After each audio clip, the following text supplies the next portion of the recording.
ದಶಕದ ದ್ವೇಷ ಮರೆತು ಜನಾರ್ದನ ರೆಡ್ಡಿ ಮನೆಗೆ ಕರುಣಾಕರ ರೆಡ್ಡಿ ಬಂದಿದ್ದಾರೆ. 14 ವರ್ಷದ ನಂತರ ತಮ್ಮನ ಮನೆಗೆ ಮಾಜಿ ಸಚಿವ ಕರುಣಾಕರ ರೆಡ್ಡಿ ಬಂದಿದ್ದಾರೆ. ರೆಡ್ಡಿ ಮನೆ ಮೇಲೆ ಗುಂಡಿನ ದಾಳಿ ನಂತರ ಅಣ್ಣ ತಮ್ಮಂದಿರು ಒಟ್ಟಾಗಿದ್ದಾರೆ. ಸೋಮಶೇಖರ್ ರೆಡ್ಡಿ ನಂತರ ಕರುಣಾಕರ ರೆಡ್ಡಿ ಜನಾರ್ದನ ರೆಡ್ಡಿ ಮನೆಗೆ ಆಗಮಿಸಿದ್ದಾರೆ. ಜನಾರ್ದನ ರೆಡ್ಡಿ ಜೈಲಿಗೆ ಹೋದ ನಂತರ ಕರುಣಾಕರ ರೆಡ್ಡಿಯಿಂದ ಅಂತರ ಕಾಯ್ದುಕೊಂಡಿದ್ರು.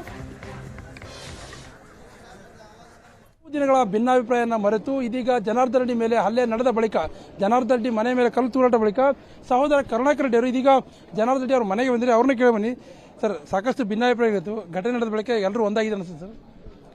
ಘಟನೆನ ಪ್ರಶ್ನೆ ಬರಲ್ಲ. ನಾನು 2ನೇ ತಾರೀಕು ಕೂಡ ಬಂದು ಹೋಗಿದ್ದೀನಿ ಇಲ್ಲಿಗೆ.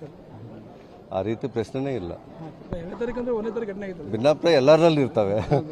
ನಮ್ಮ ಕೈ ಕರೆಕ್ಟ್ ಇರ್ತಾವ. ಅಲ್ಲ ಸರ್, ಕುಟುಂಬ ಅಂದಮೇಲೆ ಭಿನ್ನಾಭಿಪ್ರಾಯ ಇರೋದು ನಿಜ ಸರ್.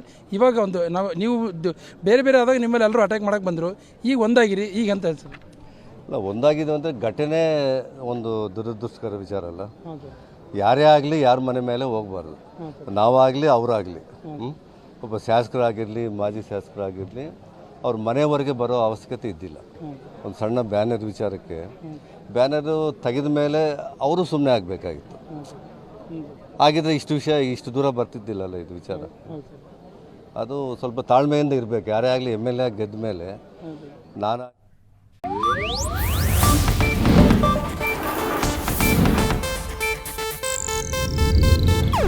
ಇದು ಏಷ್ಯಾನೆಟ್ ನ್ಯೂಸ್ ನೆಟ್ವರ್ಕ್ ಪ್ರಸ್ತುತಿ.